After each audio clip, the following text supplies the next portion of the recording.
video, I'm gonna build the sweatiest Fortnite location out of LEGO. LEGO teaming up with Fortnite was one of the last things that I expected to happen, but as cool as the sets are, they didn't make a single location from the game. So I'm gonna make my own version of Tilted Towers and create a giant Fortnite squad battle in LEGO. I started by dedicating a large space in the back corner for the clock tower, and then proceeded to add some pathways and of course a section of road. I continued to tile off the second base plate, and with that done, I had the base of my build ready to go. One of the major elements of Fortnite the game is the ability to build. Unfortunately for me, I've always been terrible at it, but that aside, I felt it was really important to have that included in my diorama. But you can't build without first having ways to collect materials. So in the big green gap I left open, I wanted to create the small park in Tilted, giving the squad members a place to farm wood. Starting things off, I built a small section of wall and then got to work on building some hedges. For these, I used some green plates and bricks with studs on the side, aka snot bricks, to create a green rectangle since the greenery in Fortnite is very clean and simple. I then added a little bit of texture by decorating the rectangles with some leaves and flower studs in various green colors, just so that it could look a little bit more like a bush. I repeated this 4 times and then placed the hedges on the sides up against the wall with the blank plate facing the bricks so that you could see all of the texture from within the park. With that done, it was time to make a really big tree to go in the center. I absolutely hate building trees, but I knew that it would look bad without one, so I persevered and used a bunch of brown slopes and bricks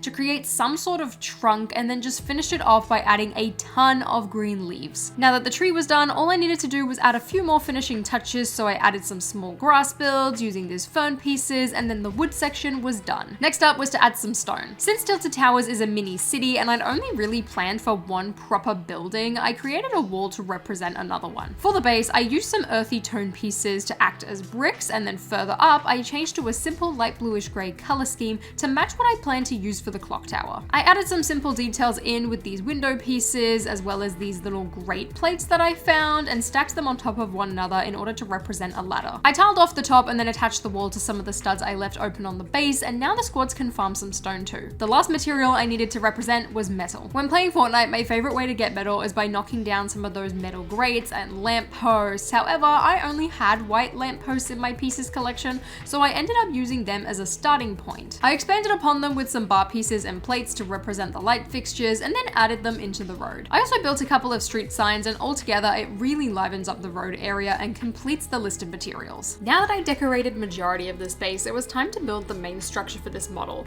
the tilted clock tower. For this build, there are a few main features that I wanted to include. Firstly, the clock faces, the open roof, some breakable walls, and the actual depth of the walls. So that I could make it easier to move, I ended up building the tower in 3 main sections, and actually started off with the middle one where the clock faces needed to be, just so that I could build the structure based around these gray arch pieces. This allowed me to set up the build to have 4 pillars that stuck out on the edges just like in the game, with the main walls built behind the arch. For the base, I built a strong structure and then added a level of plates in order to make a second floor. And on this floor, I only actually built 2 walls into the structure, and then as for the remaining 2, I wanted them to be able to be detached and removed easily so that I could replicate the concept of players smashing walls down. So I built up these individual panels with a handle on the outside so that you could grab the wall and pull it away from these 2 little studs that it's attached to, allowing access from the outside. I then stacked these 2 sections on top of each other and began to complete the top section. Then finally, I needed to complete off the tower with a roof, and this by far was the most difficult section for me to do,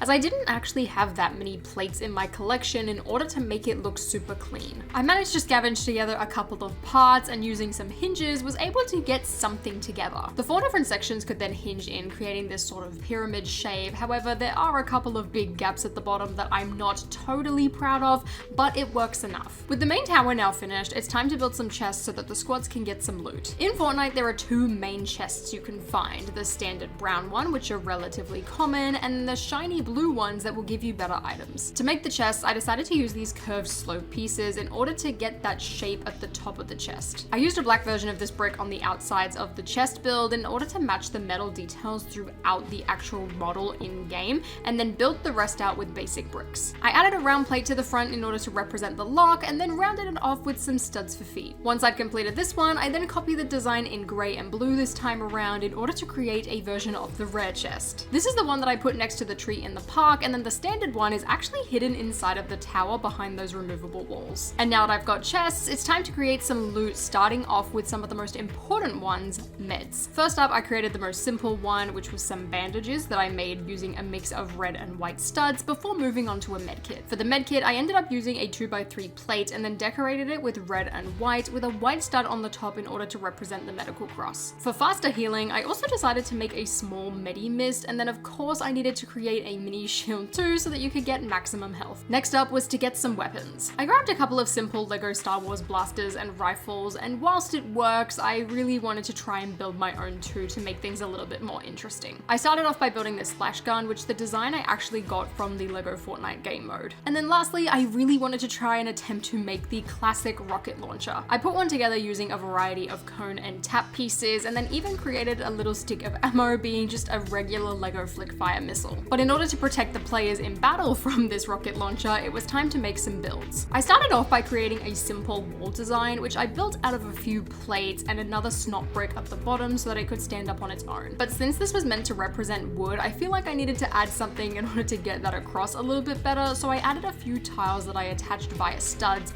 and then set the walls up onto the street. But I didn't just want to stop there, as I really wanted to try and attempt to build a staircase. For this, I utilized some more of those hinge pieces that I used on the roof so that I could create the angle with the plates. However, by doing that, it just ended up giving me a ramp, so in order to finish off the look of the stairs, I made 3 rows out of small slope pieces so that figures had a place to actually stand and shoot. The last thing to do is the Battle Bus, which is the only LEGO Fortnite set to include minifigures. You get Peely, Jonesy, Bright Bomber, Cuddle Team Leader, and many more, but I'm gonna be saving these ones for later. Each figure in this set came with either a weapon or an item from the game, and the two standouts to me were the big pot and grappling guns, and I feel like they're gonna go really nicely with some of the other items I made earlier. Now, the bus build itself can sit up to 10 figures and has 3 doors that all of the minifigures can use to jump out of and straight into the game. It has got everything that you would want out of a Battle Bus set. However, there is one major issue in my case, and that is that it can't actually fly. I really want to make it float over my finished model, so in order to do that, I'm going to need to make a few adjustments. I used one of my acrylic LEGO stands in order to prop the bus up higher and help elevate it a little bit. And once the bus was all supported, I added a couple of clear pieces to the bottom so that I could have minifigures jumping out ready to land on tilted. And with that squad flying down ready to battle, it is time to add the finishing touches to the build by adding another 2 squads in. I grabbed a couple of extra figures from my collection to represent some of the various Fortnite collabs that they've done in the past, giving me a really varied lobby for my build, much like the game. The most important minifigure though for me to include was my main skin,